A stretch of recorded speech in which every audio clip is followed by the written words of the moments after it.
Amen. Soyez bénis. J'espère que vous êtes dans la joie, vous êtes là et heureux et heureuses d'être dans la maison du Seigneur ce matin. Pour moi, c'est toujours une joie, un privilège, un honneur de pouvoir être dans la maison de Jésus. Et je me réjouis toujours de pouvoir me lever, me préparer le matin. Vous savez, pour quelqu'un qui n'avait pas l'habitude de mettre une chemise et ni un pantalon bien habillé, quoique j'ai trouvé la technique maintenant, on a des super pantalons, mais en fait, c'est des survêtements. Donc ça se voit pas, mais c'est très élastique. Donc je bénis le Seigneur et donc même le dimanche, je viens à l'église en survêt, mais vous le savez pas. C'est une joie pour moi d'être dans la maison de Dieu. Et j'espère que c'est une joie aussi pour vous d'être dans la maison de Dieu. Mais c'est une véritable joie pour moi de servir le Seigneur. Je réfléchissais à ça il y a 30 secondes et je me disais, mais ça fait déjà plus de 34 ans que je sers le Seigneur, que je rencontre le Seigneur, et je me faisais même la réflexion, j'évangélisais, j'étais pas encore né de nouveau. Je m'en rappelle encore. Et c'est une joie pour moi, et je me dis, Seigneur, quelle grâce et quel privilège. Mais ce matin, j'aimerais parler d'un sujet un petit peu épique, ou un petit peu piquant. Enfin, pour moi, c'est quelque chose de normal et de naturel.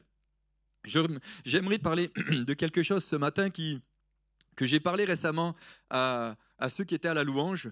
Donc désolé pour ceux qui auront entendu un certain nombre de choses que je vais dire ce matin. Si vous allez les entendre une deuxième fois, c'est peut-être que le Seigneur veut vraiment appuyer le clou encore plus.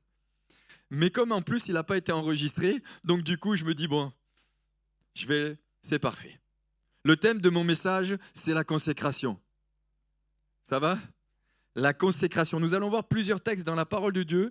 Et alors je sais qu'au niveau de la consécration, nous n'y mettons pas tous le même cursus, mais quand moi j'étudie, je regarde la parole de Dieu, je plonge mon regard dans les Écritures, quand je regarde ce que Jésus a fait pour moi, quand je regarde même la vie de Jésus, je me dis, mais lui-même nous a montré l'exemple d'un homme parfaitement consacré, soumis, investi, et son seul leitmotiv, c'était servir le Père. Et quand parfois je regarde, j'analyse, j'étudie, eh bien je me dis où en est l'Église de Jésus-Christ. Alors ce matin, j'aimerais juste dire que mon objectif n'est pas ni de culpabiliser, ni d'accuser, ni de condamner, simplement de partager un fardeau que j'ai sur mon cœur. Et ce matin, j'ai un véritable fardeau sur mon cœur, celle d'aimer le Seigneur Jésus, bien sûr, non, c'est pas un fardeau ça, mais d'aimer l'Église du Seigneur Jésus-Christ, mais de voir que beaucoup de croyants aujourd'hui n'ont pas réalisé que Jésus revient bientôt. Beaucoup de croyants aujourd'hui vivent pour eux-mêmes et pensent être consacrés et en finalité passent certainement à côté de ce que Jésus veut faire dans leur vie et au travers de leur vie. Et nous allons voir plusieurs textes dans les Écritures. Le premier, c'est Actes chapitre 9 à partir du verset 10, où il est dit, le Seigneur dit, or, il y avait à Damas un disciple du nom d'Ananias. Le Seigneur lui dit dans une vision, Ananias. Il répondit, me voici. Il répondit, me voici. Je suis persuadé que si je vous posais la question et je vous disais, si Jésus était au milieu de nous et qu'il nous disait un tel ou un tel, un tel ou un tel, vous diriez certainement, me voici. Nous dirions tous, me voici. Mais est-ce que réellement, aujourd'hui, nous disons, me voici? Moi, je le vois personnellement, en tant que pasteur, parfois, je me dis, mais comment se fait-il qu'ils n'ont pas plus envie? Comment se fait-il que, Seigneur, il faut presque les supplier ou... Seigneur, qu'est-ce qui se passe? Est-ce que c'est nous qui ne faisons pas quelque chose qu'il faut? Est-ce qu'on est passé à côté de quelque chose? Mais là, je vois cet homme qui dit, me voici, me voici. Peut-être, bien-aimé, ça va peut-être vous déranger pour certains. Peut-être. Mais je me dis, chacun prend ses responsabilités devant le Seigneur. Chacun prend ses responsabilités devant Dieu. Et j'espère que pour certains, ça ne va pas emmener des pensées négatives dans votre cœur. Je le souhaite de tout mon cœur. Mais aujourd'hui, j'ai envie de vous parler avec franchise. J'ai envie de vous parler vraiment parce que c'est un fardeau profond pour mon cœur et sur mon cœur. Je crois que l'Église passe à côté de ce que Dieu veut. Je crois que l'Église passe à côté de ce que Dieu veut faire. Il y a des dimensions dans lesquelles nous devons vivre et nous devons rentrer, même si Dieu est en train de petit à petit nous amener un tout petit peu plus loin. Ananias était là, la première des choses qu'il a dites, il a dit, Seigneur, me voici. Dans 1 Samuel au chapitre 3, il y a un jeune homme qui était consacré depuis le sein de sa mère. Il est dit, il était au service de l'Éternel et au service d'Élie. Il était au service de l'Éternel et au service d'Élie. Moïse, lorsqu'il était, après 40 ans dans le désert, le buisson qui brûle, il a dit, Seigneur, me voici. Ce matin, si Jésus était là et vous posez la question, diriez-vous, me voici? Dire me voici est une chose, répondre ensuite à l'appel en est une autre. Il y a l'histoire de la parabole dans la Bible où il y a deux sortes de serviteurs. Celui qui a dit non, non, non, j'y vais pas, et l'autre qui a dit oui, j'y vais, mais il n'y est pas allé. Et celui qui a dit non, il y est allé ensuite. Mais je ne rentre pas dans les détails. Je vais plutôt sur Ananias. Et le Seigneur lui dit, lève-toi, va dans la rue, appelez la droite et cherche dans la maison de Judas un nommé Saul de Tarse. Car il prie, et il a vu en vision un homme du nom d'Ananias qui entrait et lui imposait les mains afin qu'il recouvre la vue. Ananias répondit, Seigneur, j'ai entendu dire par beaucoup de combien de mal cet homme a fait à tes saints dans Jérusalem. Et il a ici de la part des principaux sacrificateurs le pouvoir de lier tous ceux qui invoquent ton nom. Mais le Seigneur lui dit, va, car cet homme est pour moi un instrument de choix afin de porter mon nom devant les nations et les rois et devant les fils d'Israël. Et je lui montrerai combien il faudra qu'il souffre pour mon nom.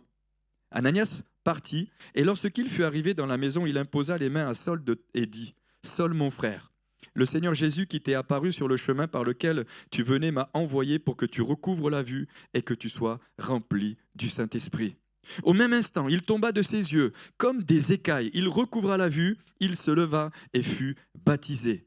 Et après avoir prié, pris de la nourriture et retrouvé les forces, il resta quelques jours avec les disciples qui étaient à Damas. Waouh, quel miracle! Il me semble que nous voulons tous vivre des miracles incroyables avec le Seigneur. Moi, personnellement, je me lève le matin et je dis, Seigneur, mais qu'est-ce que je peux vivre encore avec toi?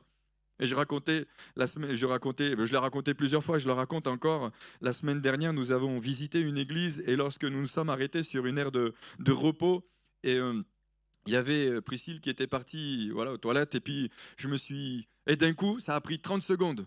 Il y a un gars, il s'est arrêté à côté de moi, il m'a posé une question et je lui ai parlé du Seigneur. Moi, j'ai l'impression que ma vie, c'est ça. Il faut que je puisse évangéliser quelqu'un, je puisse parler de Jésus à quelqu'un. Je ne peux pas me dire qu'un jour, je vais devoir prendre ma retraite. Je me dis non, c'est pas possible. Je ne peux pas envisager ça. Pour moi, ma vie, j'ai l'impression, c'est d'annoncer l'évangile, c'est de parler du Seigneur à quelqu'un. Et peut-être certains diraient, oui, mais c'est parce que toi, tu es pasteur. Mais non, j'étais déjà comme ça, même avant d'être pasteur. Annoncer l'évangile, parler de Jésus. Et là, on voit cet homme disponible. Seigneur, me voici. Cet homme était disposé. Il était plus que disposé, il était consacré. Il était mis à part pour annoncer la bonne nouvelle. Et on voit qu'il y a un obstacle là. Il sait qui est Paul, il sait qui est Saul de Tarse. Mais le Seigneur lui dit, c'est un instrument que j'ai choisi. Et la peur ou l'angoisse ne l'a pas empêché de vivre ce que le Seigneur lui a permis de vivre. J'aimerais dire, il a été soumis et obéissant à la volonté de Dieu, malgré l'oppression et l'opposition et la peur que le diable a essayé de lui envoyer. C'était un homme consacré. Et j'aimerais nous dire que Dieu choisira des hommes et des femmes qui sont consacrés. Car le feu ne descendra jamais sur un autel vide, mais au contraire, il descendra sur un autel où il y a un sacrifice. Et aujourd'hui, nous avons besoin de retrouver l'esprit de sacrifice. Je me sacrifie parce que je veux servir mon Seigneur. Je veux vivre des choses particulières avec lui. J'ai envie de voir mon église et mon assemblée vivre des choses avec Jésus. J'ai envie de voir que dans mon assemblée, il y a des hommes et des femmes qui viennent et qui s'occupent de toutes les nouvelles personnes qui viennent au milieu de nous. Et ça, on ne peut pas le faire tout seul. On peut le faire parce qu'il y a des équipes qui sont là et qui ont compris ce qu'est la véritable consécration ou le véritable renoncement à soi, où je ne vis plus pour moi, je vis pour Christ. Il y a des paroles fortes dans la parole de Dieu. Paul dira, ce n'est plus moi qui vis, c'est Christ qui vit en moi. Quand je lis une telle parole, je me dis, waouh, ce n'est plus moi qui vis, c'est Christ qui vit en moi. C'est plus moi qui vis. Si on est vrai et si on est sincère, est-ce que nous avons l'audace de dire « ce n'est plus moi qui vis, c'est Christ qui vit ».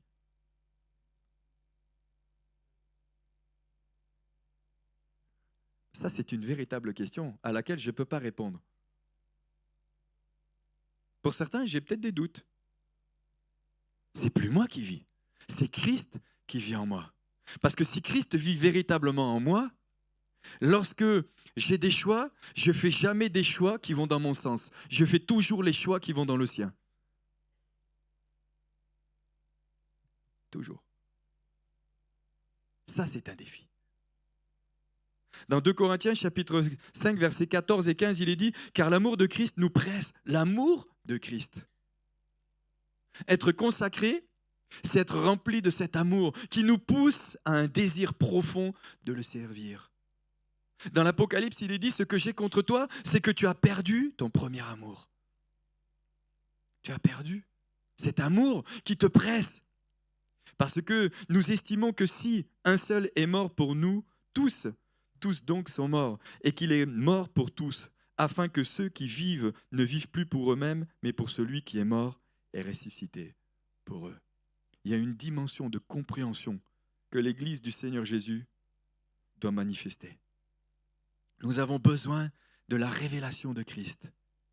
Nous ne vivons plus pour nous-mêmes, nous vivons pour le Christ. Et si nous vivons pour le Christ, et si nous vivons pour le Seigneur Jésus, nous accomplissons ce pourquoi il s'est révélé dans nos vies. Mais pour celui qui est mort et ressuscité. Dans Romains chapitre 6, verset 13 et le verset 16, il est dit « Ne livrez pas vos membres au péché comme des instruments d'iniquité, mais donnez-vous vous-même à Dieu comme étant vivants de mort que vous étiez, et offrez à Dieu vos membres comme des instruments de justice. Ne savez-vous pas qu'en vous livrant à quelqu'un comme esclave pour lui obéir, vous êtes esclave de celui à qui vous obéissez, soit du péché qui conduit à la mort, soit de l'obéissance qui conduit à la justice. » Et la Bible dit même que nous ne sommes J'allais dire plus mieux, non, c'est pas très français, mais mieux qu'un esclave, parce que Jésus dira, je vous appelle mes amis. Dans Romains chapitre 12, il est dit, je vous exhorte donc, frères, par les compassions de Dieu, à offrir vos corps comme un sacrifice vivant, saint, agréable à Dieu, ce qui sera de votre part un culte raisonnable. Ne vous conformez pas au siècle présent, mais soyez renouvelés et transformés par le renouvellement de l'intelligence. Soyez transformés. Que l'Église du Seigneur Jésus soit littéralement transformée. Que nos pensées, nos conceptions soient transformées. Nous avons parfois des forteresses dans nos pensées et nous avons besoin que ces forteresses soient détruites pour que nous puissions avoir une véritable compréhension de ce qu'est la consécration. La consécration, ce n'est pas je vis pour moi, mais la consécration, je vis pour mon Seigneur qui s'est offert en sacrifice à la croix pour me donner la vie éternelle. Mais il ne m'a pas simplement sauvé pour que je vive dans l'éternité, il m'a sauvé aussi ici pour que je le serve. Que je le serve avec les talents qu'il m'a donnés. Offrez vos corps en sacrifice. Romains chapitre 6, versets 19 à 22. Je parle à la manière des hommes à cause de la faiblesse de votre chair. De même, donc, que vous avez livré vos membres comme esclaves à l'impureté et à l'iniquité pour arriver à l'iniquité, ainsi maintenant livrez vos membres comme esclaves de la justice pour arriver à la sainteté. Mais maintenant, étant affranchis du péché et devenus esclaves de Dieu, vous avez pour fruit la sainteté et pour fin la vie éternelle. Vous connaissez peut-être et certainement Watchmani, un homme incroyable, un homme qui est né, je pense, aux alentours Non, il s'est converti en 1920 à l'âge de 17 ans, donc ça vous fait à peu près comprendre à quel âge il a commencé son ministère et à quel âge il est né. Son ministère dura près de 30 ans et Watchmani s'est clairement révélé comme un don unique de Dieu à son corps pour notre époque. Enfin, notre époque, oui, elle l'est encore. En 1952, il fut emprisonné par le gouvernement communiste et le resta jusqu'à sa mort en 1972. Ces paroles continuent d'être une source abondante de révélations spirituelles et nourriture pour les chrétiens du monde entier. C'est un homme qui a écrit l'autorité spirituelle de Watchmani. Il a écrit le véritable serviteur de l'Éternel. ou le véritable serviteur de Dieu. Il a écrit des livres qui sont très intéressants. L'autorité spirituelle est très intéressante à lire. Moi, je vous le conseille pour certains. Il a dit, je ne me consacre pas au fait d'être missionnaire ou pasteur. Non, je me consacre à Dieu, à faire sa volonté, quel que soit l'endroit où je me trouve, que ce soit à l'école, au bureau, dans la cuisine ou ailleurs, là où dans sa sagesse, Dieu m'envoie. Les 20 dernières années de sa vie, il les a passées en prison. Waouh! Ça fait réfléchir quand même. Question. Pierre a posé une question pertinente à Jésus. Il lui dira, Jésus, nous avons tout quitté. Jésus, nous avons tout quitté. Alors ce matin, je ne vous invite pas à tout quitter, hein, qu'on soit tranquille. Mais c'est des questions pertinentes. Où en sommes-nous dans notre véritable consécration avec le Seigneur Jésus? J'en suis où? Si je me posais la question, et je me la suis posée plus d'une fois, et je me la pose encore régulièrement, j'en suis où dans ma consécration? D'ailleurs, David a trouvé la parade. Dans le psaume 50, il a dit « Ô Dieu, crée en moi un cœur pur, renouvelle en moi un esprit bien disposé. » Et même si l'ennemi est venu grappiller et voler un petit peu de la consécration que vous avez, eh bien vous avez la possibilité en plus de prier et dire « Ô Dieu, crée en moi un cœur pur, renouvelle en moi un esprit bien disposé. » Tu vois combien pour moi ça m'est difficile, mais j'ai tellement besoin de ta grâce. D'ailleurs, vivre dans la consécration, ça reste encore une grâce qui nous est accordée. Il n'y a aucun mérite. Il n'y a aucun mérite. Il y a juste un désir profond de suivre son Seigneur. Il y a juste un désir profond de marcher dans ce que lui a préparé. Marc chapitre 10, versets 28 à 30, Pierre se mit à lui dire « Voici, nous avons tout quitté et nous t'avons suivi. » Jésus répondit « Je vous le dis en vérité, il n'est personne qui ayant quitté à cause de moi et à cause de la bonne nouvelle sa maison ou ses frères ou ses sœurs, ou sa mère ou son père ou ses enfants ou ses terres, ne reçoive au centuple présentement dans ce siècle-ci des maisons, des frères, des sœurs, des mères, des enfants, des terres avec des persécutions et dans le siècle à venir, la vie éternelle. » Et dans le siècle à venir, la vie éternelle. Le thème de la consécration est un sujet vaste, peut-être un sujet brûlant, peut-être un sujet que peut-être peu de serviteurs n'abordent, ou peut-être certains ce matin auraient préféré un sujet où je parle de la bénédiction, de l'encouragement, de la puissance du Saint-Esprit. On a passé une semaine à l'écoute de Dieu ou sur un super message que le Seigneur aurait pu nous donner avec la manifestation extraordinaire de la vie de l'Esprit au milieu de nous, comme on a vécu l'autre soir. C'était très simple, très doux, mais tellement pertinent. Oui, ça aurait pu. Mais je pense que ce genre de manifestation se manifeste aussi là où des hommes et des femmes sont consacrés. Là où des hommes et des femmes sont consacrés. Pas facile, pas forcément. Nous ne mettons pas tous non plus le même curseur au même niveau. Nous n'avons pas tous la même définition de la consécration. Peut-être si je faisais passer un papier ce matin, eh bien tout le monde pourrait dire moi je suis hyper consacré. Et moi, connaissant certains, il pourrait très bien dire eh bien moi je suis consacré et moi je pourrais penser l'inverse. Vous pourriez aussi penser l'inverse avec moi. Bien que. Demandez à ceux qui nous côtoient. C'est vrai, on ne met pas tous le même curseur. Je pense que tout le monde ne voit pas la consécration de la même façon. Nous avons besoin parfois des autres pour nous permettre de bien réaliser là où nous en sommes vraiment. Mais est-ce que vous me permettrez ou est-ce que vous me permettriez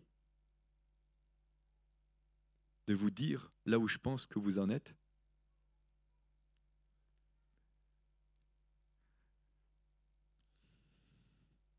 C'est possible que certains quitteraient l'Église. Je relisais quelque chose de Watchmani encore hier, puisque quand j'ai lu ça m'a interpellé. Il disait qu'un véritable serviteur de Dieu, il ne peut pas faire de compromis avec la vérité. Et quand je lisais cet homme, je me disais, ah, mais je comprends pourquoi au fond de mon cœur, parfois, je souffre tant pour l'Église. Et je comprends pourquoi parfois, pour des bien-aimés, je me dis, mais Seigneur, mais vas-y, mais Seigneur, fais-le. Remplis-les, vas-y. Regarde les talents qu'ils ont, ce qu'ils ont reçu. Serions étonnés. Sachez par contre que Dieu a des exigences particulières avec ceux qu'il a choisis. Quand je regarde les disciples du Seigneur Jésus, ils avaient tous des défauts. Alléluia, ça nous donne de l'espoir. N'empêche, il avait des exigences. Il avait des exigences. Et de véritables exigences. Avec Pierre, il lui a parlé avec amour, mais il lui a parlé. Avec Paul, avec Jacques, etc. Lorsque nous acceptons Jésus-Christ comme étant notre Seigneur et Sauveur, nous devenons enfants de Dieu. Par conséquent, nous nous séparons du monde et de notre vaine manière de vivre pour nous consacrer entièrement et de toute notre vie à Dieu. J'aime ce texte dans le Deutéronome au chapitre 18 et au verset 13 où il est dit « Tu seras entièrement consacré à l'Éternel. » Tu seras entièrement consacré à l'Éternel. Et je le dis, le Seigneur ne veut pas 99,99999% de notre vie, il veut 100%. 100%. 100%. Il veut tout. Tout. Tout. Et je crois qu'aujourd'hui, beaucoup trop de croyants vivent pour eux-mêmes et pas pour Jésus. C'est mon point de vue, hein. Il est peut-être erroné. Il est évident que notre consécration ne dépend pas de notre propre volonté. C'est la grâce de Dieu qui nous permet de vivre une véritable consécration. Mais c'est qu'à un moment donné, je peux dire à Jésus, « Seigneur, je n'y arrive pas, mais donne-moi la force d'y arriver. J'ai besoin de ta grâce. Crée en moi ce vouloir et ce faire. » Voici 2 questions que je voudrais vous poser. Et soyez sincères et honnêtes. Vous n'allez pas la répondre. Je ne vais pas vous demander de lever la main ce matin, mais soyez sincères et honnêtes. Posez-la vous là. Ouh, oh, ça a été bonne. Posez-la vous là. Hier, je me moquais de ma fille qui parlait comme une grenobloise, mais là, je crois que ce matin, j'ai fait pire. Arrêtez-vous sincèrement dans un temps de culte personnel et posez-vous cette question. Êtes-vous consacré? Ne répondez pas rapidement. Ou pensez-vous être suffisamment consacré? Peut-être qu'on répondrait tous oui, d'accord. Maintenant, j'aimerais vous poser une deuxième question. Bon, ceux qui étaient là la dernière fois, vous avez déjà eu certainement certaines réponses, donc ne les... Mais si vous deviez me dire en quelques mots, qu'est-ce qui est pour vous la consécration? En quelques mots. Peut-être même juste un mot. Le mot qui me vient comme ça. Pour moi, le mot qui me vient spontanément comme ça, c'est sacrifice.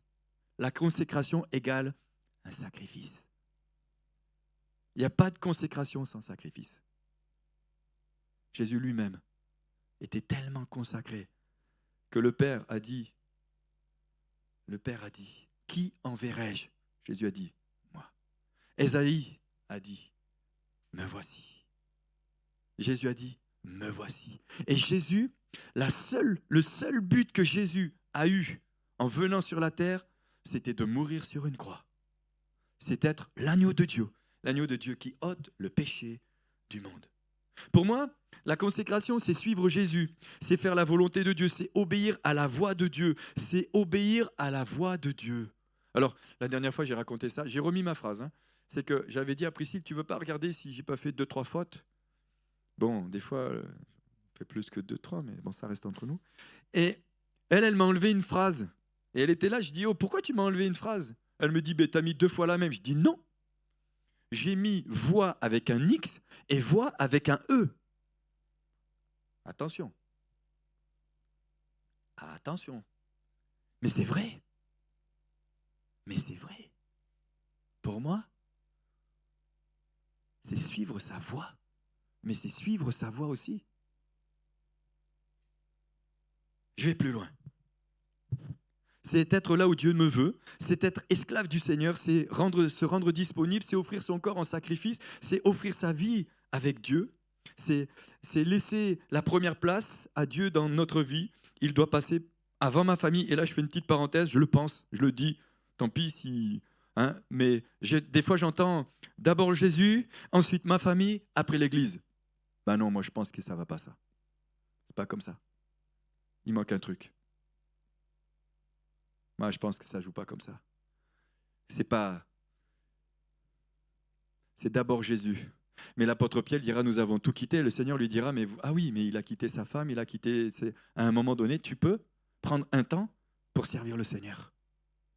Et parfois, j'ai des fois le sentiment que c'est le Seigneur, ma famille, et l'Église, c'est au cas où. C'est... Mais on ne peut pas bâtir comme ça. Pour moi, je pense sincèrement, c'est un ensemble. Alors certains diront, oui, mais tu sais, est-ce que tes enfants sont malheureux? Parce qu'un jour, on m'a posé la question, oui, mais les pasteurs, ils ne prennent pas soin de leurs enfants. C'est pas juste. Moi, je n'ai pas l'impression que mes filles, elles sont malheureuses. Il faut juste faire ce qu'il faut, quand il faut et au bon moment. Moi, je vous dis, certains enseignaient, d'abord Jésus, ensuite ma famille et après l'Église. Ben moi, c'est Jésus. C'est Jésus, c'est ma famille, c'est l'Église. Et ma plus grande joie, vous savez, c'est quoi? C'est que nous servions tous ensemble. Et j'ai vu des gens s'occuper tellement de leur famille qu'en finalité, aucun s'est converti. Mais j'en ai vu d'autres payer le prix et donner envie à leurs enfants et à leur famille. Et ils ont suivi. Et je connais certains serviteurs de Dieu dans notre nation et dans notre pays où tu vois toute la famille qui est investie, est impliquée, mais ils ont servi le Seigneur. Ils ont suivi Jésus. Ils se sont offerts à Jésus.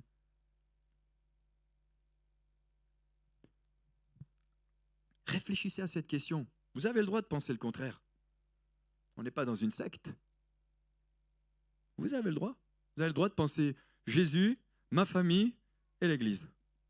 Vous avez le droit.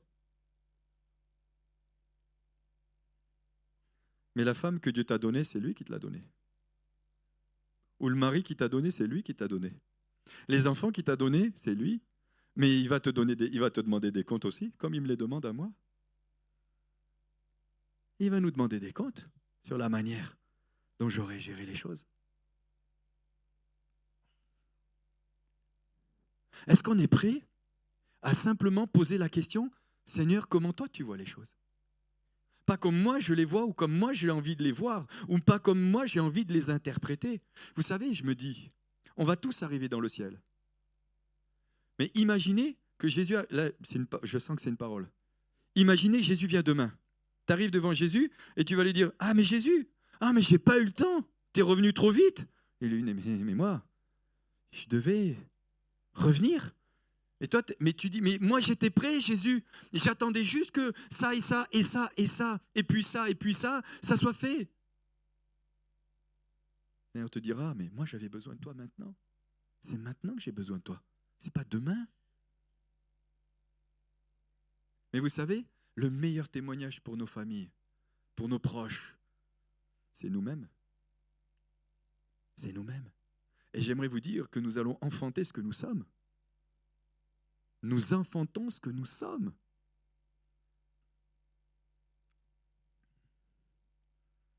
Je sens l'onction du Saint-Esprit. Mais je sais aussi que ça bouscule. Mais j'en appelle vraiment à votre réflexion spirituelle,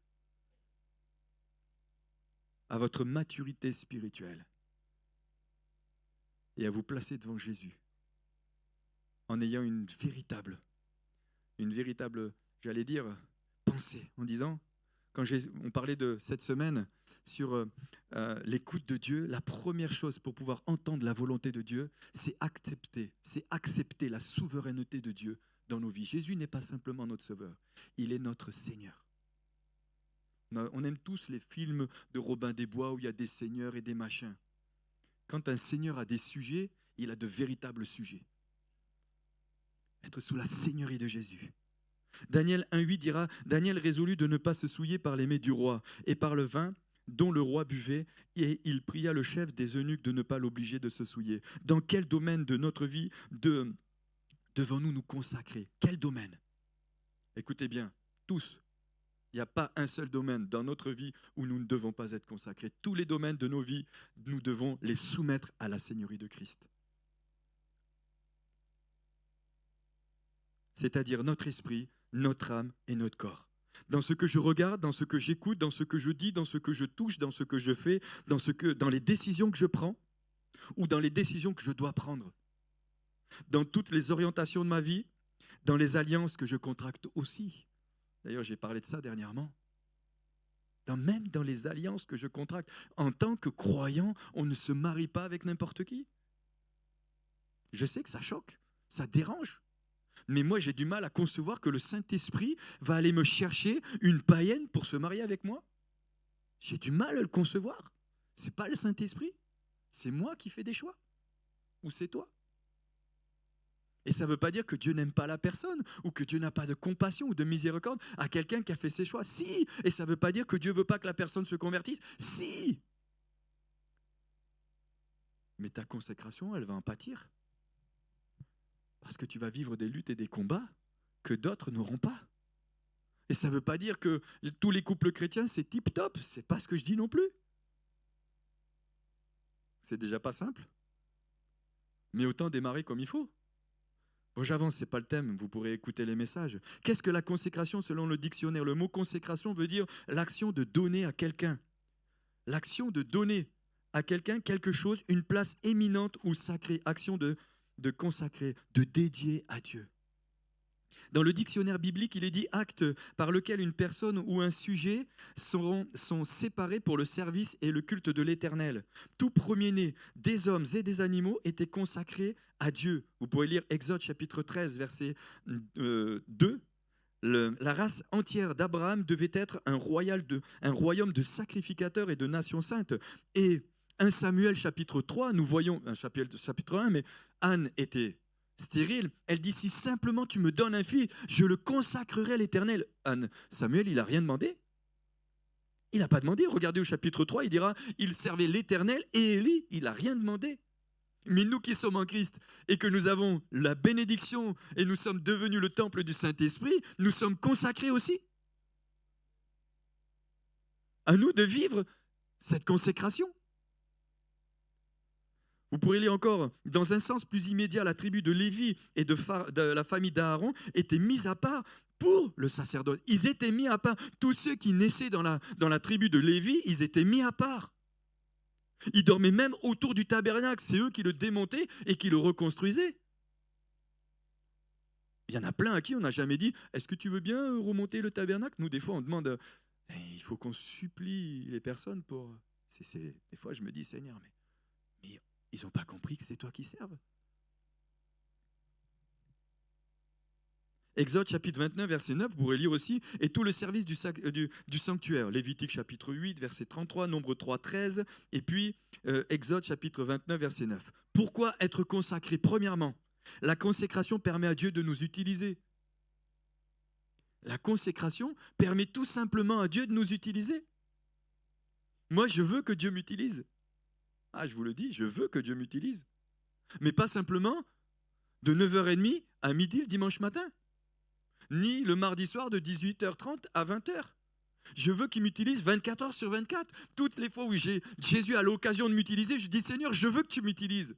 Parce que moi, j'aimerais bien aussi poser les mains et qu'il y ait un Anias comme un Anias, poser les mains à un Damas qui devient un Saul de Tarse et qui va devenir plus tard un Paul. J'aimerais bien qu'au travers de ces impositions des mains, un grand nombre de personnes ouvrent des églises et implantent des églises. Et qu'ils deviennent de véritables serviteurs de Dieu. Et qu'ils aillent même beaucoup plus loin que là où on en est nous. Mais que notre pays, notre nation soit visitée par la puissance du Saint-Esprit. Parce qu'en ce moment, ce n'est pas ça qui visite notre nation. Et si l'Église ne comprend pas l'urgence dans laquelle nous, on en est, mais qui va changer les choses? C'est tout. La consécration permet à Dieu de nous utiliser comme sa propriété. Elle permet aussi à Dieu d'agir dans nos vies. La consécration permet à Dieu d'avoir tous les droits sur nous, sur celui qui se consacre. C'est des mots forts. C'est dur. C'est interpellant quand même. Jésus lui-même a dit, non pas ma volonté, mais ta volonté. Jésus nous a montré l'exemple. Il dira même, vous ferez des choses plus grandes que moi. Dans la mesure où nous serons consacrés au moins comme lui. Au moins comme lui. Luc chapitre 22, verset 42, il dit, « Père, si tu voulais éloigner de moi cette coupe, toutefois, que ma coupe ne s'éloigne pas, mais la tienne. » L'apôtre Paul, l'apôtre Pierre dira, « Que t'importe ?» Jésus dira à Pierre, « Que t'importe, toi, suis-moi. » Ne regarde pas les autres. Ne regarde pas la dimension de consécration que sont les autres. Toi, suis-moi. Toi, suis-moi. Que t'importe. La consécration permet, deuxièmement, d'être efficace dans le service. Elle nous permettra d'être efficaces. En ce qui concerne ceux qui servent dans le domaine de la louange, la consécration est indispensable. Alors ça concernait ceux qui sont dans la louange, mais ça concerne aussi l'équipe pastorale, tous ceux qui ont des responsabilités, mais ça concerne monsieur et madame, tout le monde dans l'assemblée aussi. Parce que lorsque nous croyons un inconverti, il faut qu'il puisse entendre le message de l'évangile, parce que Jésus est mort pour lui. L'onction ne peut pas descendre sur un autel vide, je ne le redis pas, je l'ai déjà dit. La consécration, c'est la mise à part. Nous, dans le monde, nous sommes dans le monde, mais nous ne faisons pas partie du monde. Nous sommes dans le monde, mais nous ne faisons pas partie du monde. Jean chapitre 15, verset 19, « Si vous étiez du monde, le monde aimerait ce qui est à lui, mais parce que vous n'êtes pas du monde, et que je vous ai choisi du milieu du monde à cause de cela, le monde a de la haine pour vous. » 1 Pierre 2, 9 et 12, jusqu'à 12, il dira, « Vous, au contraire, vous êtes une race élue, un sacerdoce royal, une nation sainte. » Mais il dira au verset 12, « Ayez au milieu des païens une bonne conduite, afin que, là même où ils vous calomnient comme si vous étiez des malfaiteurs, ils remarquent vos bonnes œuvres et glorifient Dieu au jour où il les visitera. » Et il glorifie Dieu au jour où il les visitera. La consécration permet de résister au malin. Elle permet de résister au malin. Puisque nous voulons uniquement Jésus dans notre vie, l'ennemi n'a plus de marché à nous proposer. La consécration nous protège du diable, le monde, le péché et ses conséquences. Jacques chapitre 4, verset 7 dira « Soumettez-vous donc à Dieu, résistez au diable et il fuira loin de vous, etc. » Vous pourrez lire 1 Pierre 5, 8 et 9 aussi. J'avance. La consécration, cinquièmement, doit être totale. Je l'ai dit, je le redis, elle doit être totale. Notre consécration au Seigneur affecte notre mode de vie, nos relations et même notre consommation spirituelle. Elle affecte toute notre vie entière. Mentalement et même physiquement, nous pouvons choisir d'être remplis des choses du ciel ou celles d'en bas, sur la terre. Nous pouvons choisir des amis qui nous aident à nous concentrer sur l'absolu, c'est-à-dire sur notre Dieu, ou des amis qui nous distraient. Mais celui qui a choisi de se consacrer au Seigneur, il choisira sa compagnie parmi ceux qui sont réellement consacrés au Seigneur et menant une vie sans compromis avec le monde. J'avance.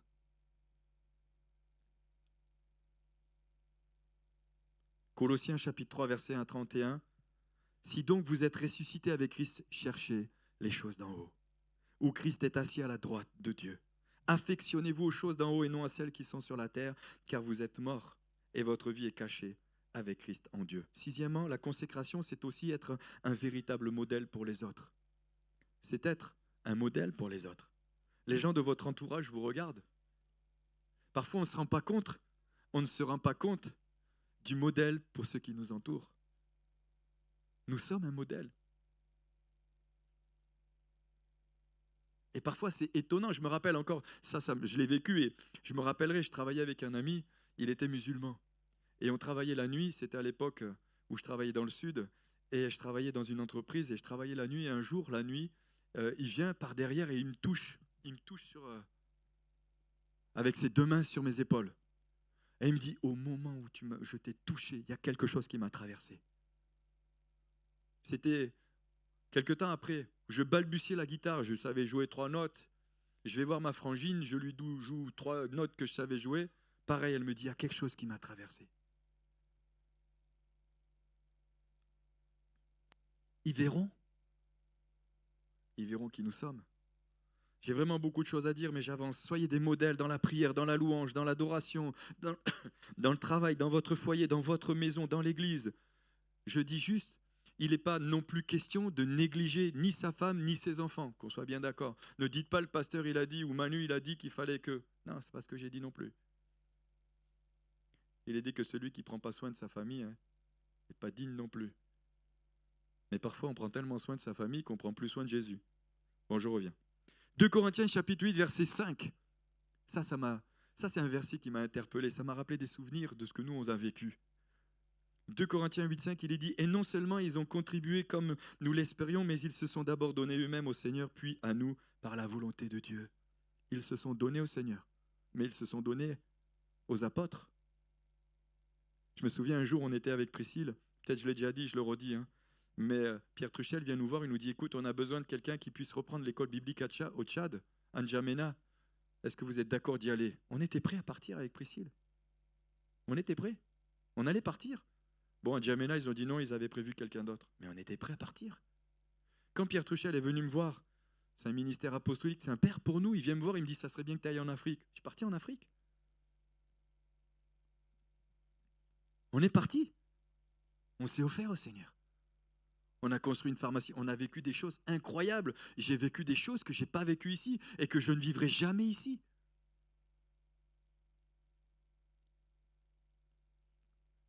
1 Corinthiens 11,1, soyez mes imitateurs comme je le suis de Christ.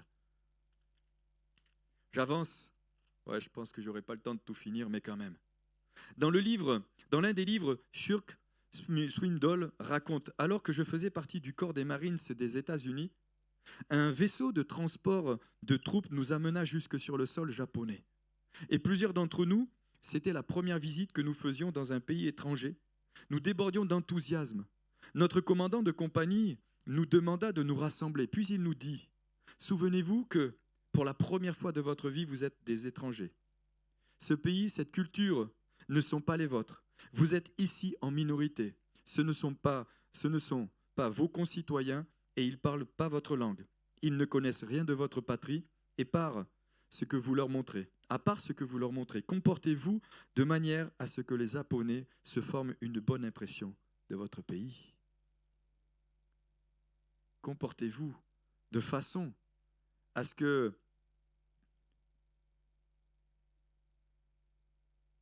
1 Pierre 2,12, ayez au milieu des païens une bonne conduite. La base est le motif de la consécration. La consécration est évoquée non seulement dans Romains chapitre 6, mais aussi dans Romains chapitre 12. Et vous pourrez lire encore. Romains chapitre 1, du chapitre 1 au chapitre 8, elle évoque la compassion et la miséricorde de Dieu. En termes de doctrine, le chapitre 12 vient juste après le chapitre 8. D'accord ? Le chapitre 3 et le chapitre 4 parlent du sang. Nous avons été purifiés par le sang de Jésus. C'est le sang de Jésus qui nous purifie, qui nous permet d'avoir un accès auprès du Père. Le chapitre 5 parle du pardon. Nous avons été aussi pardonnés au travers du sacrifice de Jésus-Christ. Tandis que le chapitre 6 et le chapitre 8 parlent de la croix. Ce n'est plus moi qui vis, c'est Christ qui vit à moi. Et plus moi qui vis. D'un côté, le sang a été versé pour le pardon des péchés. Nous sommes pardonnés par le sang. D'un autre côté, la croix sert à la crucifixion du vieil homme. La crucifixion du vieil homme. Nous amenons notre vie à la croix. Nous sommes libérés par la croix. Grâce soit rendue au Seigneur, car il fut crucifié sur la croix afin de mourir à notre place. Et il vit désormais aussi à notre place. Ça va, vous êtes toujours là? Ça va? C'est bientôt fini. Je n'ai pas dit concluons. Je dis c'est bientôt fini. Mais c'est Jésus qui doit vivre à ma place. Il y a des dimensions que nous devons avoir comme compréhension.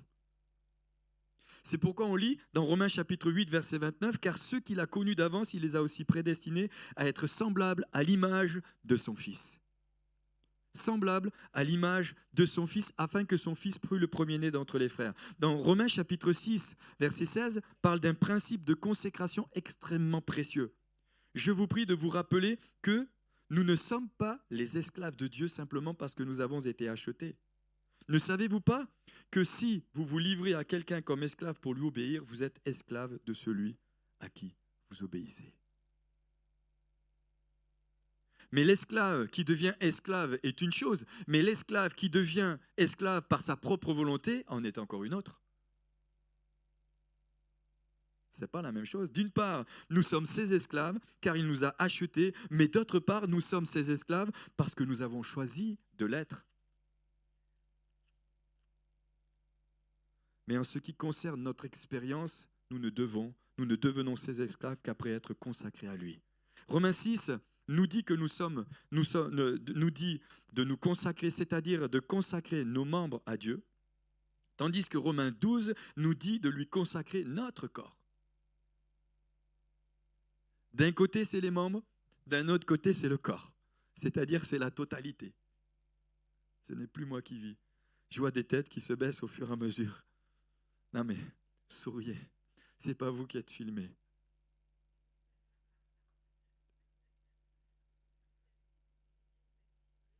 J'ai quelques caractéristiques.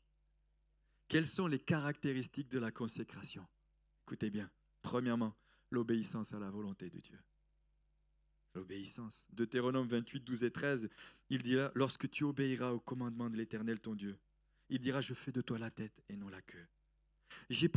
Deuxièmement, j'ai pris conscience que j'ai été crucifié. Ce n'est plus moi qui vis, c'est Christ qui vit en moi. Troisièmement, j'ai pris conscience que je renonce à moi-même. Matthieu chapitre 16, verset 24. Alors Jésus dit à ses disciples, si quelqu'un veut venir après moi, qu'il renonce à lui-même, qu'il se charge de sa croix et qu'il me suive. Il se charge de sa croix. C'est pas évident, hein? Nous sommes devant l'une des contradictions apparentes des appels de Dieu. Viens après moi, mais renonce à toi. Viens après moi, mais renonce à toi. Et parfois on a le sentiment que c'est Jésus qui doit tout faire. On a notre part à faire. On a notre part et on aura notre part jusqu'au bout.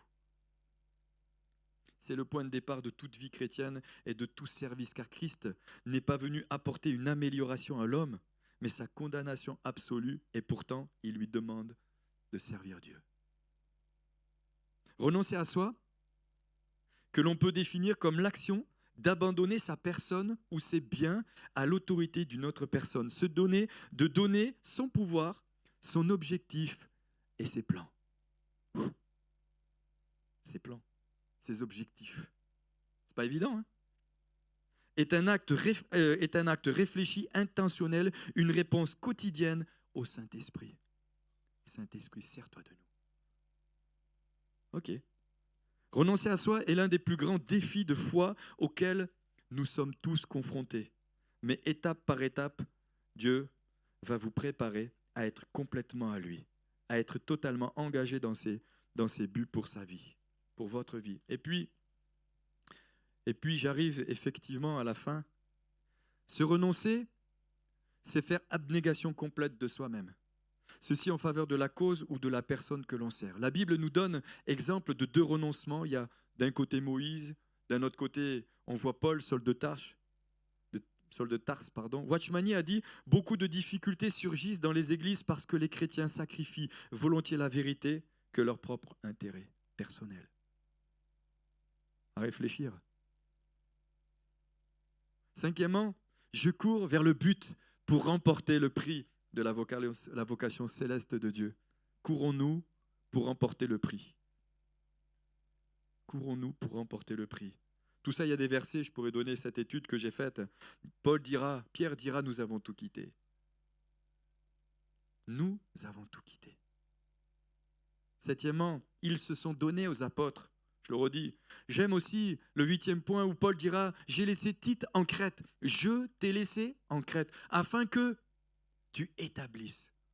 Il a laissé. Il lui a dit, écoute Tite, je voudrais que tu sois en Crète. Il était tellement disposé et disponible et consacré entre les mains des ministères qu'il a su être capable d'obéir au ministère pour lui dire, reste en Crète. Et parce que j'ai une vie de consécration, je marche dans la vérité, j'avance. Et pour finir, je vais m'arrêter là. Si les musiciens veulent bien venir, je vous lirai juste 3 choses que j'ai notées rapidement. Si les musiciens veulent venir, 3 choses qui composent la race humaine. Je l'ai dit cette semaine, je le redis encore une fois. Premièrement, ceux qui vivent sans jamais se préoccuper de poursuivre le moindre but. Ils dérivent sur l'océan de leur existence, mais une barque sans mât et sans gouvernail. Ils vont à l'école, obtiennent un emploi, le quittent pour en chercher un autre, trouvent une partenaire, la quittent pour une autre, s'établissent quelque part, puis déménagent, papillonnent d'un lieu vers un autre avant de prendre leur retraite et finalement mourir. Ils n'ont pas vécu, ils n'ont fait qu'exister. Et puis, il y a ceux qui se fixent un but, mais se trompent d'objectif. Ils font une carrière brillante, atteignent des sommets politiques, sociaux ou financiers, avant de découvrir tardivement que rien ne les satisfait et qu'ils ont poursuivi des buts sans valeur. Peut-être ne se rendent-ils jamais compte qu'ils ont poursuivi de mauvais objectifs. Et puis il y a ceux, troisièmement, il y a ceux qui vivent selon le but que Dieu a assigné à leur vie. Assigné, pardon. Oui, c'est 2 S. Merci pour les corrections verbales. Assigné à Dieu.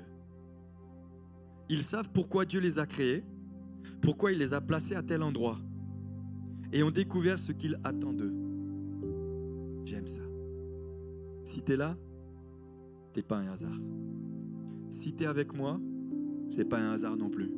Si c'est moi qui suis le pasteur de cette église, ce n'est pas un hasard non plus. Mais si tu es là, ce n'est pas non plus un hasard. Et si Jésus attend ta consécration, moi je l'attends aussi. Pour certains, je vous le dis vraiment de tout mon cœur. Soyez consacrés et venez servir avec nous. Je sens vraiment cette onction. Pour certains, c'est un véritable appel. Arrêtez de penser que vous l'êtes. Soyez-le vraiment. Et je voudrais vraiment blesser personne. Et je voudrais vraiment vous parler de tout mon cœur. Il n'y a pas de hasard avec le Seigneur. Dieu vous a placé à nos côtés parce que c'est ensemble qu'on doit gagner des âmes. C'est ensemble qu'on doit servir. C'est pas qu'une petite poignée. Et ce matin, c'est pas vos émotions que j'ai envie de toucher. Mais si c'était Jésus qui vous faisait cet appel, qu'est-ce que vous diriez? Attends Jésus, il faut qu'encore j'ai des choses à faire. Parce que je crois profondément que pour certains, ça fait tellement longtemps que Jésus attend. Il est tellement impatient de vous voir. J'espère qu'un jour, quand je rentrerai là-haut, j'aurai pas des regrets de me dire « Waouh, avec tout ce qu'il avait déjà prévu, j'ai fait que ça. »